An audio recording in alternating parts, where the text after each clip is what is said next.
Yo, what's going on, guys? It is time for another reaction video, and today I'm going to be doing a reaction to a video from a YouTube channel called Living Simply Australia, and the video is called 15 Things to Know About Australians Before Moving to Australia in 2023. So if you like this video, make sure to go check out Living Simply Australia as well. Let's get right into it. Hello and welcome back to the channel. In today's video we're talking about Australians. What are they like? What should you expect when you move here? If you're interested, keep watching.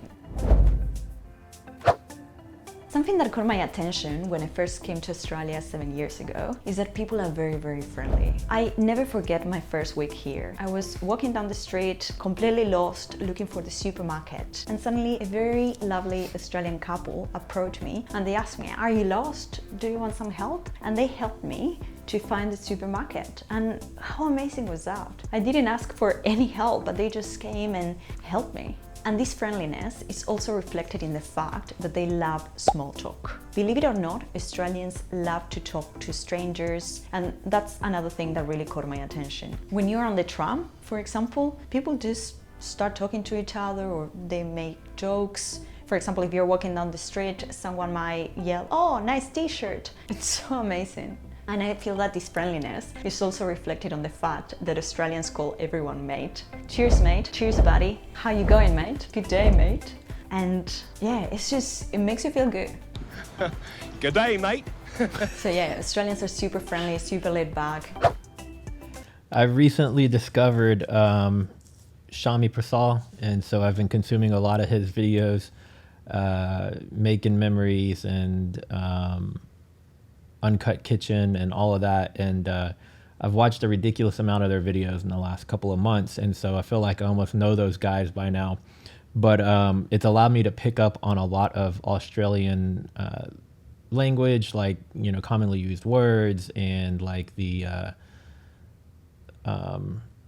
foods and just a lot of stuff that you pick up from watching their videos, and it seems like the very similar to here in the U.S., but with, you know, just a tinge difference in the culture as is expected. And of course, in relation to that, Australians are also very informal. I'll give you an example. They love walking barefoot, even around the city. I saw that in my first week in Australia. I was about to cross the street and suddenly I have a girl standing next to me wearing a beautiful dress, but she was barefoot. They're so laid back and so free. And of course, informality is also reflected in the Australian slang and the shortening of words. For example, "I'll see you this arvo," which means "I'll see you this afternoon." "I'm going to have brekkie now." "I'm going to have breakfast now." That's one thing I've picked up too as well. They like to shorten any word they can and add like a Y on the end or the sound of an E. Shortening the words in any way possible. Which means "I'll see you this afternoon." "I'm going to have brekkie now." "I'm going to have breakfast now." The dress code is also very informal. Everyone wears flip-flops or thongs everywhere.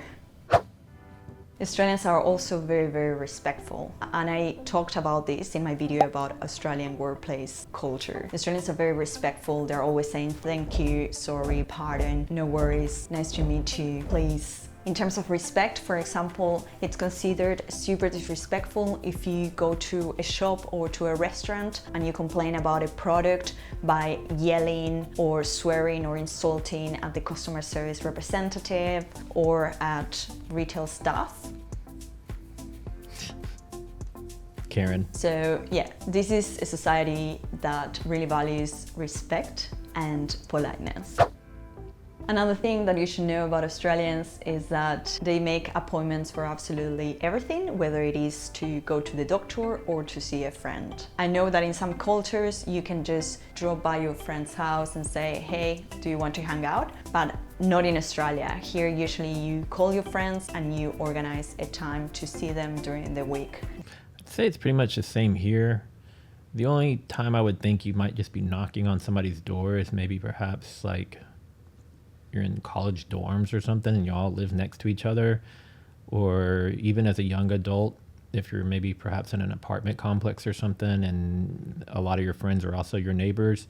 But typically You're not going to just drop in on somebody. You're usually going to call or text them ahead of time and at least confirm that they're home. And then if they are home, hey, do you feel like hanging out? Do you want to do something? But very seldomly what I would say here in the US either, that you just drop in on people. And there might be some places that people do that, but not where I'm at least.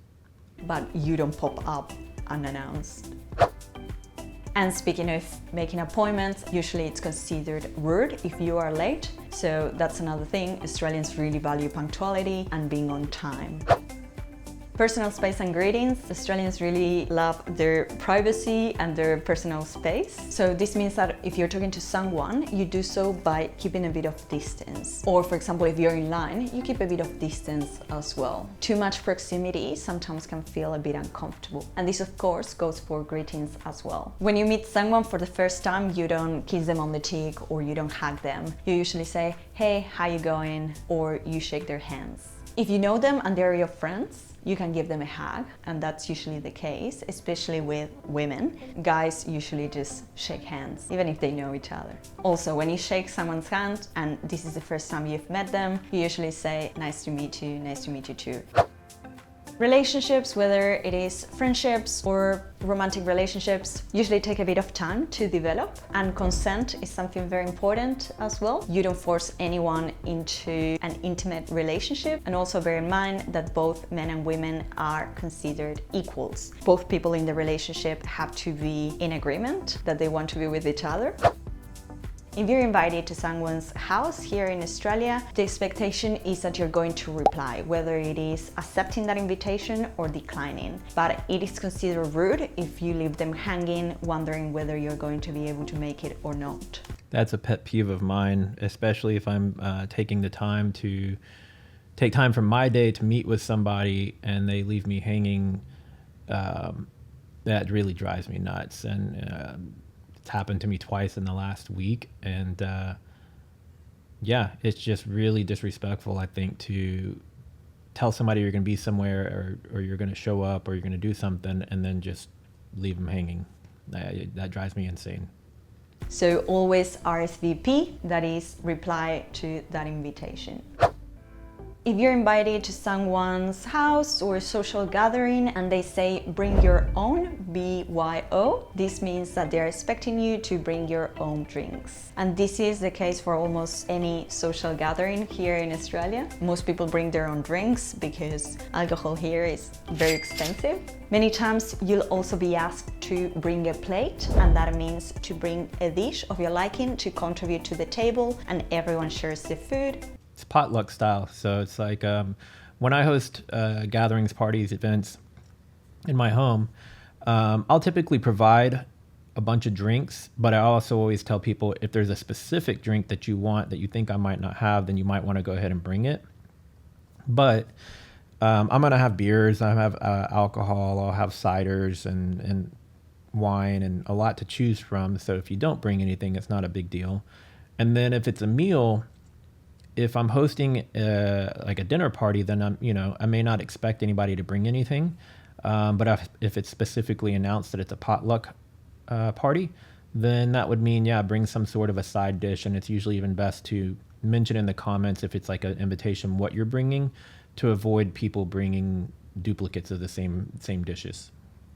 To bring a dish of your liking to contribute to the table, and everyone shares the food. So this is very, very common. In terms of the dish that you can bring, usually finger food such as sausage rolls or pies would be okay, or even meat for the barbecue, or a pasta salad. Also, speaking of barbecues, it's very common in Australia to have a barbecue at the park to celebrate a birthday or an occasion with your friends. And you'll see that there are many public barbecues all along different parks, and that's something that really love about Australia. And remember that Australians call barbecues barbies. Another very common social gathering in Australia is the housewarming party. And this caught my attention because it's not something common in my culture. But basically a housewarming party is that when you move into a new house, you host a party with your friends and you show them your new house, you show them the bedrooms, the living room, you have some drinks, some finger food, just talk. It's another excuse to really meet with people and socialize. Same here in the US. Oh, and if you're invited for dinner here in Australia, dinner usually starts at 6 or 7 p.m. And don't be late. Remember that Australians really love punctuality. And if you're going to be late, let them know. In terms of food, Australians really love Vegemite, Tim Tams, smashed avocado, Indian food, fish and chips, Thai food, and any Asian food. Really, every time that I talk to my Australian friends and I say, what would you say it's a national Australian dish? It's very hard for them to really pinpoint what's the typical Australian dish because Australia is so multicultural. You'll find amazing dishes from lots of different cultures. You'd be surprised to hear, maybe not, but in Australia, kangaroo as well is a typical dish. Interesting. If you want to dine out, go to a restaurant. Usually restaurants close at 9:30, 10 p.m. and that's the latest. Which is really funny because I come from a Spanish culture and 10 p.m. is usually peak hour. Here, it's usually going to be 9:30 or 10 o'clock, maybe on a weekday. But on the weekends, it's going to be much later. And then some places will be even open as late as 2 a.m., depending if it's also active as far as a bar, you know, so it might be a bar and restaurant. But if it's solely a restaurant, probably around that 10 o'clock hour on weekdays, but the weekends will be usually later. Australians love their drinks, especially beer and wine. And they have a pretty strong drinking culture. And it seems that that's one of the main reasons as well why alcohol is so expensive here, because it's heavily taxed to discourage its consumption. Another drink that Australians love, especially here in Melbourne, is coffee. The coffee culture is huge and the coffee is so good. Australians love environmental conservation. They really look after their parks and nature and wildlife. They're very environmentally conscious. Here, recycling is very common. For takeaway coffee, Australians usually use reusable cups, especially at work. No littering of the streets, parks. You always take a rubbish bag with you if you go camping, if you go hiking. They're very hefty fines. Leave it cleaner than you find it. With you if you go camping, if you go hiking. They're very hefty fines if you litter. If you go camping, hiking, or you are in nature, the best way to behave is to follow the leave no trace principles. That is, don't disturb wildlife. If you find logs or dirt or flowers, just leave them in their place. Don't leave rubbish behind. Always take your rubbish bag with you. Playing music out loud at a campsite or at the beach is considered rude. But I'm going to make a video about the things that you shouldn't do here. It's pretty much like that here in the US as well, especially if you're going into any national or state parks. Those are the actual rules, is you have to leave it cleaner than you found it. You shouldn't be leaving any debris or trash behind, and it's pretty strict. Now, common parks like neighborhood parks or just local parks, it's you should still follow those same rules, but there's going to be those people who just are careless and gonna leave messes, unfortunately. Is considered rude, but I'm going to make a video about the things that you shouldn't do here in Australia, so stay tuned. Another thing about conservation is that Australians are very conscious when it comes to saving water, because there are many droughts around the country, so being mindful of the amount of water that you use when you take a shower. The rule is usually a 3-minute shower. Wow. Australia is a very multicultural nation, and this means that they celebrate a lot of cultural festivities such as Chinese New Year, Diwali, and many others. Christmas in Australia is a public holiday, and Australians usually celebrate Christmas by having lunch with their family on the 25th of December. They don't usually celebrate Christmas Eve.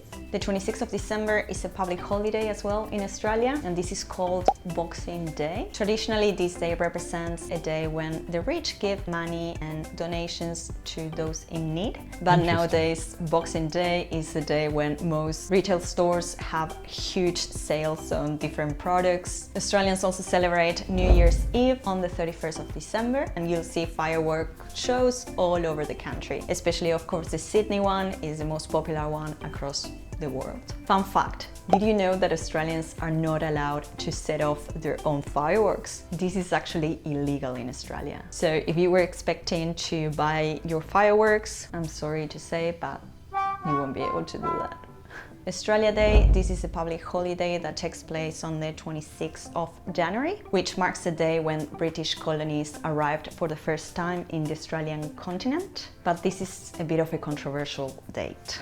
And many people, especially the young ones, don't really celebrate Australia Day anymore. Because this day also marks the day when Aboriginal or First Nations people were brutally colonized by the newly arrived British colonies. And there are more and more social movements that are calling for this day to be completely abolished or changed. It's kind of like here in the US with Thanksgiving.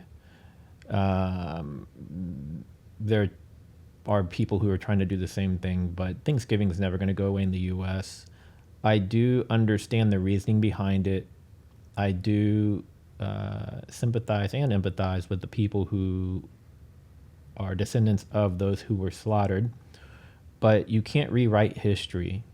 So hopefully that doesn't offend anybody by me saying that, but you should still acknowledge when the country started. But it doesn't necessarily mean that you condone what happened. You can't change history. History is history. And so you learn from it and make sure not to do it again.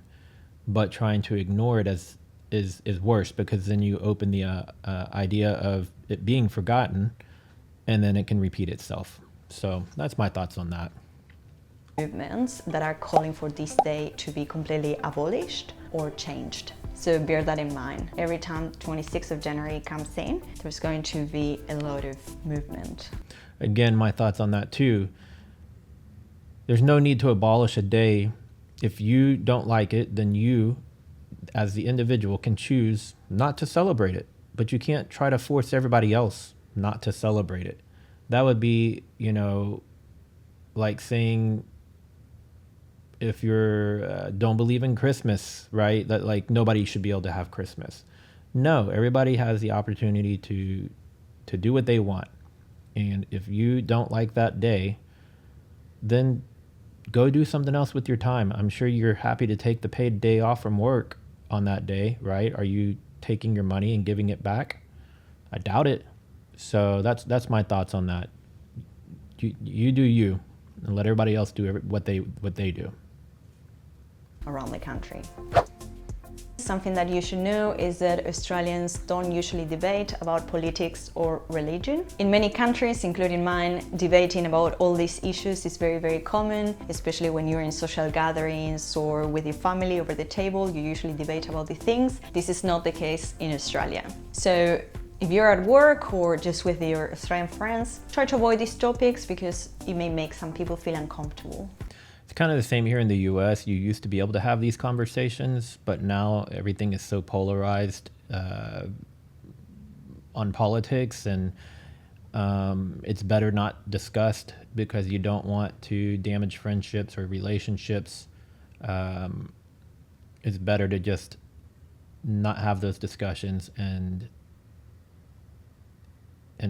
yeah, I don't know how to explain it really, but it's just such polarizing topics. Same thing with religion. Like, you can discuss it lightly, but you don't want to try to push your beliefs on somebody else. Kind of like what I was talking about a minute ago, the people wanting to abolish that day.